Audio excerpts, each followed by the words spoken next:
Trading may seem difficult for beginners, especially as TF2 gets older and less people want to trade. In this video, I want to discuss certain things that you should be doing as a TF2 trader to maximize your profits and to use your time efficiently. These are some things I wish I knew when I was starting out as a TF2 trader. Why should you take my advice first of all? Well, I have made nearly 3,000 trades and a lot of my hours from TF2 come from being on trade servers, so my tips will come from my experience in trading. So the first tip is how to actually start trading in 2023. The trading we experience in 2023 is a lot different to the trading you would have experienced a couple of years ago. The market being fluctuated by trading bots and not as many people trading on trading servers as before. It is much harder to trade without a doubt. So how do I begin my trading as a beginner? Honestly, your best bet is to buy yourself at least a couple of keys. However, this is purely optional, but it will help you get more offers while trading. With no lie, in today's trading world, trading from nothing to something is extremely hard, and even the most experienced traders will find it hard to succeed in this manner. Therefore, why limit yourself? Buy yourself a couple of keys, preferably from the Mineco store, especially if you are free to play beforehand,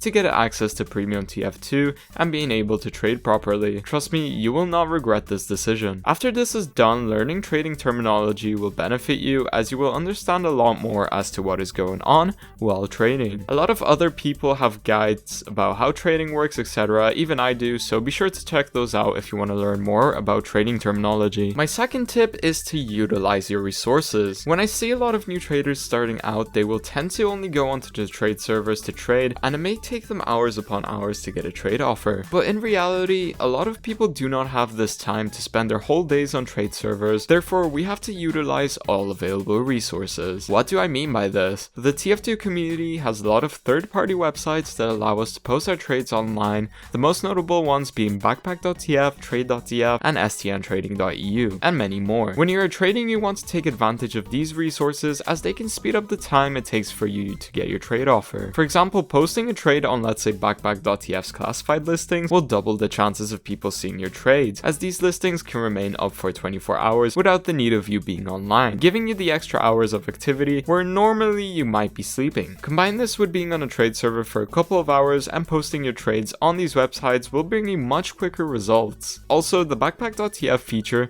for finding item prices and the backpack.tf calculator are two very useful features I recommend any traders using. My third tip is to not be afraid. I think many new traders are afraid of rejection, but honestly you should not be, because what do you have to lose in a virtual economy? Don't be afraid to send trade offers to people that may not be specifically looking for your items. Also, don't be afraid of negotiation, as sometimes you can catch much better deals than you were intending for. If you get rejected, that's fine, there are sure to be other offers down the line, as one of the biggest mistakes traders make is that they are scared that if they try to negotiate, the other person will simply not want to trade them anymore, therefore they tend to stick to offers that don't really get them any profits. Of course, negotiation skills and finding good offers for yourselves comes with time and experience, but do not be afraid to take those first steps, as you can possibly increase your chances of making a profit. My fourth tip is to expand your techniques. There are many different ways to profit in TF2, and all in all, you have to find one that works for you. Of course, having a general knowledge on buying and selling techniques is great, but in my opinion, having one technique that you can master can prove to maximize your profits. Buying and selling in general terms is of course simple. You buy an item for a specific price, usually negotiated or set, and then you will sell items for a price, usually negotiated or set. These trading techniques come useful when trading to make your offers seem better than they are to the other person. Of course, you will get the annoying person that thinks you are trying to scam them when simply trying to haggle for the items, but don't pay attention to this, as you can't get in trouble for trying to get a better offer for yourself. Nowadays, we have to be more creative with the way we trade, as bots have kind of taken over the market. So if someone wants a specific item, they can simply just get it from a bot instantly. So what you need to do is be creative with the way you trade. The go-to newbie method used to be to buy low and sell high, and that still applies. However, if bots are beating prices, how are you going to make people buy the item from you? One method is allowing people to pay for your items with an item with a little overpay. Usually bots don't allow item for item trades, so allowing this enables people to have that option when trading with you. When it comes to buying, my best advice is to try to buy items from people in bulk for a discount. You are doing them an extra favor of allowing them to get fast pure currency for a bit of a discounted price. It's a win-win situation for both sides. Just make sure to not lowball too much, little profits at a time usually do the trick. But remember, there are many other techniques you will learn throughout trading, so do not limit yourself to the ones I mentioned. My final tip is about cancer items. You may think, what the hell are cancer items? Well, a lot of new traders may fall into buying cancer items that are super hard to sell. To avoid buying these, make sure to always check backpack.tf classifieds to see if someone is trading these items and if there are a lot of listings. Usually this indicates if the item is easily tradable. Items I do not recommend trading, however there are exceptions, are weapon skins, killstreak kits, and weapon paints. These are usually harder to trade but not impossible to. So to make your life easier, try to avoid trading for these items. From my experience, the current best items to trade for at the moment are cosmetics and taunts, as currently a lot of taunts have inflated in value, so next time you are trading, be aware for cancer items,